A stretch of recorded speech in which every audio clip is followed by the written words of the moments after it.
Salut à tous. Les amis, je vous souhaite la bienvenue sur la chaîne PMU Classe. Je vous espère très bien portant. Ici ça va. Comme d'habitude on va songer à ceux qui luttent pour la santé. Prompt rétablissement à vous. Les amis, on va faire le pronostic quintet de ce vendredi. 13 pouliches âgées de 4 ans, n'ayant pas gagné 55 000 €, seront au départ du quintet plus, le prix de la ville de Nogent-sur-Marne, prix FID. Ce vendredi soir sur l'hippodrome de Vincennes, le parcours proposé sera celui des 700 mètres sur la grande piste. Chers amis parieurs, les chevaux favoris et plus ou moins incontournables du quintet du jour. Nous avions eu aussi les avis des entraîneurs, des jockeys, et des spécialistes du PMU pour vous. Donc les amis, prenez note, et faire votre choix à la fin de vidéo. Les détails de leur performance à suivre. En tête de notre sélection quintet le numéro 10. Aura notre préférence, très plaisante à 3 ans. Cet élève de Mathieu Abrivard a désormais 2 parcours dans les jambes après 6 mois et demi d'absence. En dernier lieu, Affer, elle trottait très librement lorsqu'elle a perdu la cadence à mi-tournant final. En retard de gain, elle ne devrait pas être loin de la vérité. Plus d'informations sur son état actuel à l'entraînement avec Mathieu Abrivard, entraîneur. Il s'explique. Affer, lumineuse de Brion, 10, n'a pas eu le meilleur des parcours, A2, née au vent. Elle s'est mise au galop et peut-être demandait-elle à souffler. Il s'agissait aussi de la fameuse deuxième course après une bonne rentrée. Elle a l'air en belle condition, même si elle est embêtante à travailler. Elle a besoin d'être préservée, mais c'est une excellente sprinteuse. Elle a la pointure d'un tel lot et j'espère que tout se déroulera sans encombre. On enchaîne avec notre deuxième base solide du quintet de ce vendredi. Numéro 6. Mise dans du coton par Jean-Paul Marmion, cette fille de Fabulous Wood n'est pas encore sortie des 2 premiers en 6 sorties publiques. Ses 2 premières tentatives à Vincennes ont donné satisfaction et elle semble avoir une petite marge de progression. Même si elle monte légèrement de catégorie, elle sera logiquement appuyée au betting. On se renseigne davantage avec Jean-Paul Marmion, entraîneur. Il s'explique. Après de bons débuts à Vincennes, l'Estancia Bella, 6, a confirmé dès sa sortie suivante où elle a plus été prise de vitesse que réellement battue. Elle est en forme et ne sait que trotter. La distance lui convient bien. J'ai l'impression que le lot est quasiment identique à celui de la dernière fois. Il va falloir compter avec elle. Chers parieurs, la dernière minute du quintet de ce vendredi. Numéro 11. Après un parcours idéal dans la course clé du 29 avril, elle s'est imposée d'assez peu face à l'Estancia Bella, 6. Elle a franchi un cap depuis son arrivée chez Loïc Vaubert en début d'année et s'entend parfaitement avec Benjamin Rochard, une victoire et une deuxième place en 2 associations. Choix incontournable. Plus de précision avec Benjamin Rochard, driver. Il s'explique. La Mitidja, 11, a bénéficié d'un déroulement de course favorable la dernière fois, mais lorsqu'elle a eu le passage pour finir, elle a donné un bon coup de rein. Elle s'est montrée gentille et appliquée. Elle a des moyens mais, une fois de plus, le parcours fera la différence. Les amis, soyez sympas. Faites ce simple geste encouragement, ça nous donne la force dans la recherche. Je termine la vidéo avec mon champ réduit. Restez jusqu'à la fin de la vidéo pour découvrir mon champ réduit. Les amis, suite de la sélection pour compléter notre ticket. On entame avec notre trouble fête incontournable du quintet de ce vendredi.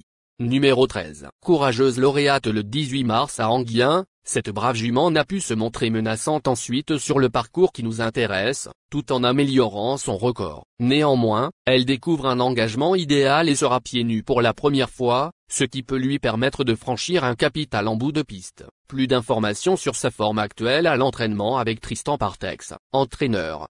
Il s'explique. Il s'agit d'une course visée pour la Spesia de Loup, 13. Elle n'a pas démérité le dernier coup en compagnie relevée. Franck Nivard la connaît bien. Elle sera également déférée des 4 pieds pour la première fois. Sa place est à l'arrivée. Nos 2 tocards incontournables du quintet de ce vendredi. Premier tocard en forme.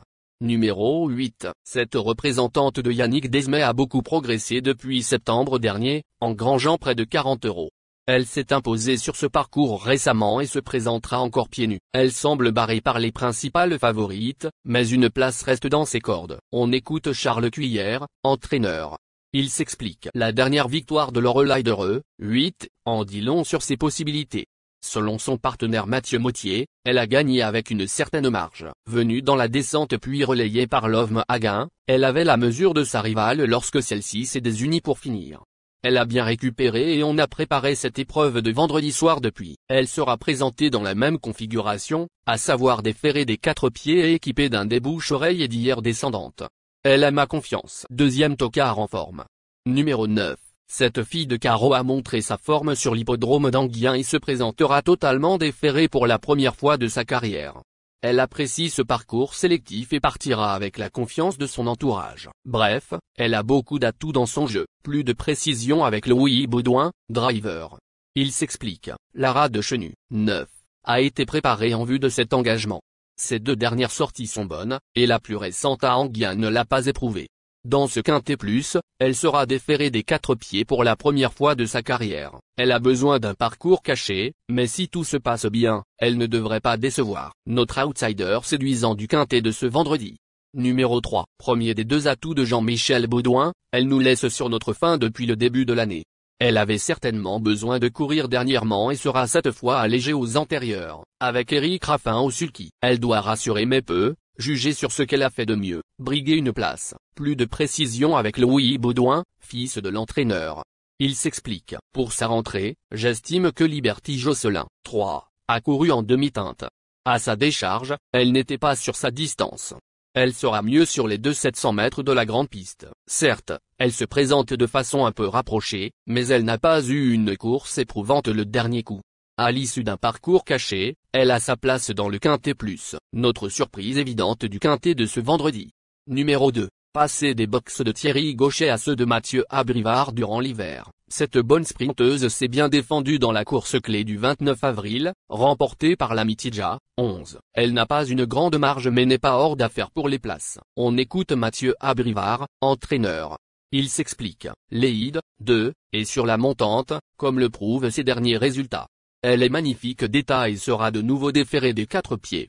Brave, elle va encore donner son maximum. Il ne faut pas se montrer trop offensif avec elle, mais avec un parcours à sa convenance, elle... Il est important de noter que les paris hippiques comportent toujours un certain niveau de risque et ne garantissent pas les gains. Pour augmenter vos chances de succès, il est recommandé de mener des recherches sur les chevaux, les jockeys, les entraîneurs et les conditions de la course, tout en suivant les conseils des experts hippiques. Que vous soyez à Paris, Vincennes, Toulouse ou ailleurs en France ou en Europe, le PMU vous propose une expérience passionnante pour vivre l'excitation des courses hippiques. Les improbables du quintet, le doux, le 7. La sélection quintet du jour, le 10, le 6, le 11, le trait, le 9, le 8, le 3, le 2. La synthèse de l'analyse du quintet, la minute de la vérité. Le numéro 10, c'est le plus gros favori de la course, il détient le pilier de la course, soyez très prudents chers parieurs. Les 3 atouts du quintet, le 6, le 11, le 8. Nos propositions de tickets du jour, chers amis parieurs. Mon champ réduit à 50%. 10, le 6, le 11, le 8, le 9. C'est une combinaison qui permet aux joueurs de mettre un cheval de base et d'y associer plusieurs autres concurrents. Mais pourquoi choisir le quintet en champ réduit? Avec des bas, vous pouvez ajouter des tocards dans vos champs. Si les bases font l'arrivée avec un outsider retenu dans votre pari, alors les rapports peuvent être rémunérateurs. Cette formule en champ réduit est toutefois moins sécuritaire que la formule combinée. Par exemple, dans les courses de trot attelé, les chevaux peuvent être au galop et donc disqualifiés. Si cela arrive lors d'un quintet en champ réduit avec votre base ou l'une d'elles qui est disqualifiée, alors vous ne pourrez pas toucher le quintet mais au maximum un ou plusieurs bonus. Cette formule est un bon compromis entre le quintet unitaire qui consiste à jouer uniquement 5 chevaux et la formule combinée qui est plus sécuritaire mais également plus coûteuse. Selon les courses PMU et la valeur des chevaux, vous allez faire votre choix entre les deux. Ticket de folie, 10, le 12, et le 10, le 2. Ici nous avons décidé de combiner la base avec nos improbables. Ticket de couverture, le 10, le 6. Il existe plusieurs types de jeux, comme le pari en jeu simple, couplet gagnant ou placé, jeu trio, jeu quarté, jeu quintet, que vous pouvez tenter votre chance les amis. Mon multi 5 du jour, le 10, le 9. Associé au grand carnet, le 6, le 11, le trait, le 8, le 3, le 2, le 12, le 7. Vous êtes nombreux à contribuer et donner votre avis sur nos différents contenus et nous sommes heureux de recevoir vos contributions et réactions respectueuses et courtoises qui enrichissent nos publications.